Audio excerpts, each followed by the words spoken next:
7 years after Jeffrey Epstein's death, his shadow refuses to fade, and now it is shaking the very foundations of global power. Files once buried deep in silence are resurfacing, not as dusty records, but as political landmines. And here's the twist no one expected.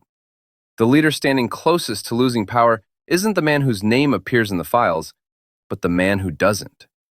In the United States, Donald Trump shrugs and says, "It's time to move on," shielded by loyal institutions and a Congress that won't look too closely. Across the Atlantic, Britain is on fire. Prime Minister Keir Starmer, untouched personally by Epstein, is fighting for survival as revelations about his own appointees explode into public outrage. One man's system absorbs the shock, the other's begins to crack. Why? In Britain, accountability still bites. When Epstein's connections surfaced, they didn't stop at gossip. They reached Parliament, the royal family, and the heart of government. A former cabinet minister and ambassador is accused of staying loyal to Epstein even after his conviction, possibly leaking sensitive financial information during a global crisis. A prince is stripped of titles, careers collapse, public anger roars. The message is brutal and clear. Proximity alone can be fatal. Meanwhile, in Washington, the same files land with a thud.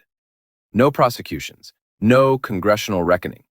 The Justice Department closes ranks, and the president, politically immovable.